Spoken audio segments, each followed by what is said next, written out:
チューチューを助けろチューチューロケット猫は怖いチューチューロケットすごい。Φίλες και φίλοι του διαδικτύου και του Μάγια TV, γεια σας. Είμαι ο Χρήστος Γιαννόπουλος και άλλη μια εκπομπή με τα παραλυπόμενα και όλα αυτά τα χιουμοριστικά που συμβαίνουν εδώ στο Μάγια TV κατά τη διάρκεια των γυρισμάτων. Θα περάσουμε να δούμε μερικά από αυτά, γιατί είναι τόσο πολλά που πολλές φορές όσο και αν το θέλουμε μπερδευόμαστε. Μπερδευόμαστε κι εμείς. Φίλες και φίλοι του διαδικτύου, είναι εκπομπή. Όλα πάμε, γιατί τώρα κάτσε, γιατί πήγα να πω κάτι τώρα και το μπέρδεψα. Άλλο ήθελα να πάλι. Τελικά, για λύστε μου μια απορία. Είναι μετεωρολογικό ή μετεωρολογικό? Μετεωρολογικό κέντρο. Μετεωρολογικό. Μετεωρολογικό. Θα ήταν καλύτερα να είχε ρούχα ή να μην είχε ρούχα? Ναι, άμα είχε και ρούχα. Αν είχε και ρούχα, λέω.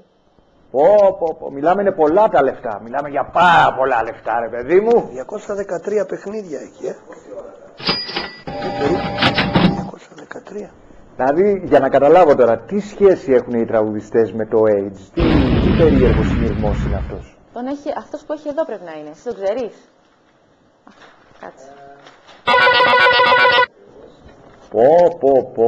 Δίψα για εκπομπές. Και άλλη εκπομπή. Φτάνει πια. Άλλη μια εκπομπή. Άλλη μια εκπομπή. Μπαίνουμε στον υδροχό και θα ανάψουνε φωτιές. Υδροχός. Προκλητικές αλλά και χρήσιμες και ευχάριστες θα μπορούσαν... Πάμε. Τώρα θα πάμε. Πλημμυρίσαμε. Παιδιά, πλημμυρίσαμε. Το νερό έφτασε ως εδώ. Προβλήματα προκάλεσαν στη Σάμο οι καταρρακτώδεις βροχές που έπληξαν το νησί. Εκατοντάδες καταστήματα. Καλά, είμαστε σοβαροί τώρα ή για τα πανηγύρια? Αλλά... είναι ήρεμο, παιδιά. Άμα κάτσω για το σκεφτώ, αυτό πάμε σέτα, Είμαι για τα πανηγύρια. Αυτά λοιπόν από τα παραλυπόμενα του Μάγια TV. Σε λίγες μέρες θα είμαστε πάλι κοντά σας με άλλα. Υπάρχει αρκετό υλικό ακόμα. Από το Χρήστο Γιαννόπουλο, από το Μάγια TV, Βλάκια.